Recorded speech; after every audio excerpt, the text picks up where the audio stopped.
Oui, on va encore être dans des paradoxes avec la colère. Parce qu'à la fois, elle est destructrice quand elle nous emporte et quand on est dans un mode relationnel colérique beaucoup trop souvent. Hein, Ouais. voilà, donc on se transforme en bourreau, effectivement. L'émotion du bourreau ou de la personne qui est trahie, c'est la colère. Hein. Mm. Donc le bourreau, s'il n'a pas conscience qu'il fonctionne toujours en colère et qu'il est en train d'écraser les autres ou de faire du mal aux autres d'une manière ou d'une autre, ben, il reste dans son jeu de pouvoir. D'accord? Mm. Et la manière de s'en sortir pour lui, c'est de passer à l'étage au-dessus et de transformer sa colère en force et en puissance. Et pour ça, ben, il faut pouvoir identifier notre colère. Mhm.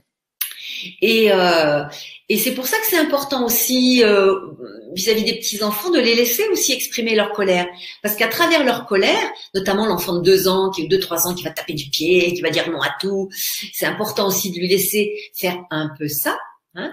Il va dire non à tout l'enfant de 2 ans. Hein. Dans le développement de l'enfant, vous lui dites mettre ses chaussures, non. Viens, on va aller dehors, non. Et puis il vous dit non, et vous allez mettre les chaussures à l'enfant.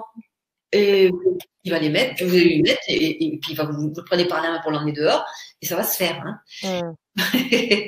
Mais si l'enfant a des colères, mais pas tout le temps évidemment, hein, mais s'il peut faire des colères de temps en temps, mais ok, il est en train de sortir son énergie de vie, quoi. Et souvent, ça peut être justifié aussi. Ça peut être justifié, pas toujours, mais ça peut être justifié qu'il est en train de sortir sa puissance et son désaccord. Il a le droit, lui aussi, point de vue intéressant, que son point de vue, il a le droit d'être en désaccord.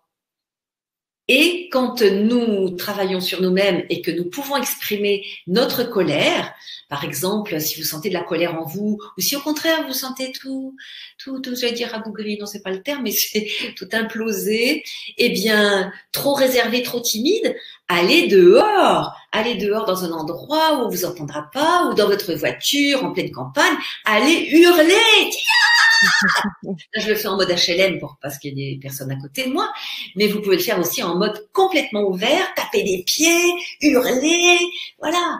Et ça, waouh, ça fait du bien. Et après, on sent notre énergie de vie qui circule. Et là, on peut plus facilement dire non à l'autre si on en a besoin.